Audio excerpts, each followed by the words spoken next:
I saw her for the first time on a night that felt too quiet for the kind of storm building inside me. The city lights flickered against wet streets, and I stood outside the hospital where everything had ended for me months ago. I thought I had buried that chapter, sealed it behind memories I refused to touch. But then she walked out of those same doors, and something shifted. She wasn't just another stranger. There was a strange pull, something unsettling in the way her presence felt familiar without reason. When her eyes met mine, I felt my chest tighten, like my body recognized something my mind couldn't explain. She hesitated, like she was gathering courage, and then slowly walked toward me. When she spoke my name, softly but clearly, it felt like the ground slipped beneath my feet. No one had said my name like that since my wife passed away. I should have walked away. I should have ignored her. But instead, I stood there, frozen between curiosity and fear, as if some invisible thread had already tied our lives together before I even understood why. She asked me to sit with her, and against every instinct, I agreed. We found a quiet corner in a nearly empty cafe, where the air felt heavy with unspoken words. Her hands trembled slightly as she held her cup, and I could see this wasn't easy for her either. Then she said it. Something that didn't just surprise me, it shattered me. She told me that the heart beating inside her chest once belonged to my wife. For a moment, everything around me disappeared. The sounds, the people, even my own breathing, it all faded into nothing. I stared at her, waiting for the truth to collapse into some kind of misunderstanding, but it didn't.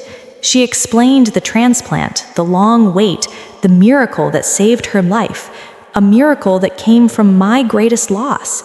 My heart filled with anger so quickly it scared me. How could she sit there alive, carrying something so deeply personal to me? It felt wrong, like fate had made a cruel mistake. And yet, beneath that anger, there was something else, something I didn't want to admit, something dangerously close to connection. I tried to keep my distance after that, but she didn't disappear. She reached out again, not forcefully, but gently, like someone who understood pain too well to push it. Eventually, I agreed to meet her again, telling myself it was just for closure. But every meeting made things more complicated. She told me about the changes she felt after the surgery, new habits, unfamiliar emotions, and dreams that didn't belong to her past. I dismissed it at first, convinced it was just her mind trying to make sense of something extraordinary. But then she described a memory that wasn't hers, a quiet evening by the sea, the sound of waves, the feeling of peace. It was the exact memory I had shared with my wife during our last trip together. My chest tightened again, not with anger this time, but with something deeper, something I couldn't name. I looked at her differently after that, not as someone who had taken something from me, but as someone carrying a part of a story that hadn't completely ended. As days turned into weeks, I found myself drawn to her in ways I couldn't control. It wasn't love, not at first, but it wasn't hate either. It was something in between, something fragile and confusing. There were moments when she would laugh and it would echo in a way that felt hauntingly familiar. Moments when she would understand what I was feeling without me saying a word. It scared me because I didn't know where those feelings belonged. Was I connecting with her or with the part of my wife that still lived inside her? I questioned myself constantly, afraid of what it meant if I stopped resisting. But she never tried to replace anyone. She never crossed that line.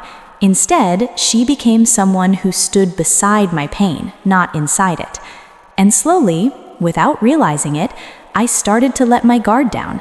I started to see her as her own person, someone strong, someone kind, someone who had fought to live, and in doing so, had unknowingly carried a piece of my past into my present. In the end, I realized that hate had never really been about her. It was about my inability to accept that life could move forward in such an unexpected way. She wasn't my wife, and she never would be, But she wasn't a stranger either. She was something rare, something impossible, a bridge between what I had lost and what I still had. And somewhere along that journey, my anger faded into understanding, and that understanding slowly turned into something warmer. Not a replacement, not a repetition, but something new. I stopped fighting it. I stopped trying to define it, because every time I stood close enough to hear her heartbeat, I felt something I thought I had lost forever. Not just memory, but meaning. And in that quiet, undeniable truth, I finally accepted what I had been running from all along. I didn't fail to hate her. I was never meant to.